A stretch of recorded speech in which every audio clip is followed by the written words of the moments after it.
Бәріне сәлем, сіздермен Анель. Бүгін сіздерге Түркиямен бизнес бойынша керемет ақпараттармен бөлісетін боламын. Ал сіздер маған жазылып, лайк басып, комментарий жазуды ұмытпаңыздар. Қазақстан Республикасының сыртқы саудасында Түркия өте үлкен рөл атқарады, себебі Қазақстандағы текстильдер, киім-кешектер, аяқ киімдер және де ыдыс-аяқтар барлығы ол турецкий качестводан келеді. Түркиямен бизнес жасауды біз үшке бөліп қарастырсақ болады. Біріншісі ол оптом сауда, екіншісі ол байерлік сауда, ал үшіншісі ол сайттар арқылы сауда. Біріншісі оптом сауда туралы айтатын болсақ, оптом сауда дегеніміз ол яғни белгілі бір товардың сериясымен алу, бір товардан 5 штуктан, бір товардан 10 штуктан, яғни топтан алу болып саналады. Ол жерде сіз үлкен суммаға алуыңыз қажет, мысалы $500 немесе $1000 деген секілді. Егер де фирмадан прямой алғыңыз келсе, осындай суммаға аласыз. Көптеген қазақстандық магазиндер осы система бойынша жұмыс жасайды, яғни товарларды оптом алады, арзан түрде, және де сатуға да оңай болады. Себебі ол жерде барлық размерлері товардың бірге келетін болады. Ал екінші сауда түрі бар, ол байерлік сауда. Қазіргі таңда Қазақстанның ішінде осы сауда түрі атақты болып жатыр, яғни Түркияда тұратын қазақ қыздар, жігіттер байер болып, Қазақстанға товарлар жіберуде. Ол қалай? Яғни олар өздері айтады, осындай товарларды сізге салып жібере аламыз.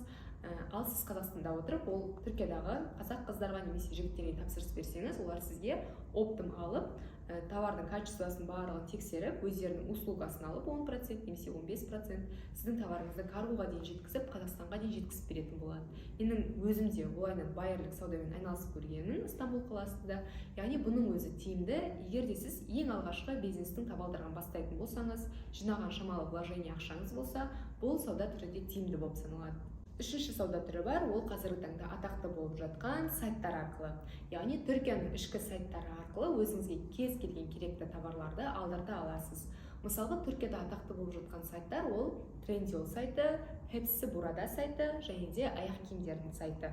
Осы Trendyol сайтының ерекшелігін айтатын болсақ, Trendyol сайтының құрылғанына өте аз ғана уақыт болған, алайда Түркияда өте атақты сайт, кез келген жерде билбордта Trendyol деген жазуларды көресіздер. Яғни қыздардың да жігіттердің де қолында смартфон осы Trendyol сайты арқылы өздеріне керек товарларды заказ береді Түркияның ішкі адамдары.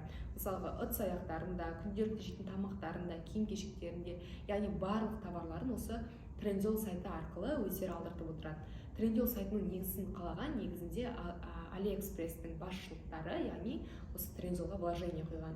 Сол үшін қазіргі таңда Trendyol сайты өте атақты, және де болашақта да оның берері бізге көп. Сонымен қатар қазіргі таңда Trendyol сайтын қазақстандықтар да пайдаланып жүр. Ол қалай десеңіз, қазіргі таңда Түркия мен Қазақстанда байланыстыратын ортада карго компаниялар бар, яғни жеткізу қызметі деп айтсақ болады. Карголар негізінде үлкен көпір секілді, яғни Түркия мен Қазақстанның ортасын байланыстырып тұратын. Яғни сіз Trendyol сайтынан Қазақстаннан отырып товар заказ бересіз, ол Түркиядағы каргоның адресіне апарылып беріледі, ал карголар товарыңызды сындырмай, нормальный күйінде Қазақстанға сіздің үйіңіздің аумағына дейін жеткізіп беретін болады. Сіздер де оны жеткізгені үшін белгілі бір суммасын төлейсіздер. Қазіргі таңда за килограмм $7 болып жатыр. Ол каргоның бағасы доллардың өсуіне байланысты немесе төмендеуіне байланысты өзгеріп отыратын болады. Алайда қазіргі таңдағы бағасы ол килограммына $7. Ал Trendyol сайтынан біз не ала аламыз десеңіздер, осы категориядағы барлық товарларды ала аламыз. Мысалы, киім-кешектер, аяқ киімдер, тұрмыстық заттар, ыдыс-аяқтар, текстильдер деген секілді. Негізінде Түркияның текстильдері өте керемет, көбінесе Түркияның киім-кешектерін Италиямен салыстырып жатады. Бірақ біз түсінуіміз керек, Италия ол белгілі бір уровендегі Европаның елі, ал Түркияның оның качествосы Италияға қарағанда сәл төменірек болады. Бірақ Түркияның да товарлары өте жақсы тігіледі, тігістері бойынша. Мысалы, аяқ киімдер бойынша Түркияның аяқ киімдері ол бірінші орында, себебі ол жақта былғары, яғни кожа өте жақсы өңделеді. Екінші хит болып жатқан сайт ол Hepsi Burada сайты. Бұл жақта техникалар арзан, және де Trendyolдан Hepsi Burada'ның ерекшелігі бұл жерде фото арқылы іздесеңіз болады товарды. Мысалға, дүкенге барасыз, турецкий товарды көресіз, Hepsi Burada сайтындағы фотопоиск арқылы сол товарды іздеп, ол Түркиядағы бағасын прямой көре аласыздар. Сондай ерекшелігі бар. Ал үшінші ол аяқ киімдер сайты, мысалға Lutfi, Тарыс қыз, Эсенің бутигі деген секілді. Бұлардың өздерінің жеке сайты бар. Бұл жерде сіздер Қазақстандық каргоның адресін тіркеп, яғни Түркиядағы адресін тіркеп, Қазақстанның солайынан заказ беріп алдыртсаңыздар болады. Себебі сіздің товарыңыз Түркиядағы складқа барады каргоның, и ол карголар біздің Қазақстандағы өзіміздің адресімізге дейін әкеп беретін болады. Қазақстандық көптеген шоурумдар негізінде осы сайттардың аяқ киімдерін басшылыққа алып осыларды сатады. Яғни қалай сатады десек, дропшоппинг әдісі бойынша. Дропшоппинг дегенді түсіндіріп өтсем, ол яғни қолыңызда жоқ товарды сату. Қалай сатасыз? Сіз бірінші, мысалға, эсенің бутигінің аяқ киіміне кіресіз, сізге бір аяқ киім ұнайды, соны продажаға шығарамыз, инстаграмға астына жазамыз. Келу уақыты 7-10 күн. Предоплата, яғни алдын ала төлем 50%. Және де аяқ киімнің размерлері осындай, суммасы осындай. Мысалға 25 мың аяқ киімін 50 мың деп салсаңыздар болады. Сізге 50% берген кезде сіз товардың өзінің бағасын аласыз.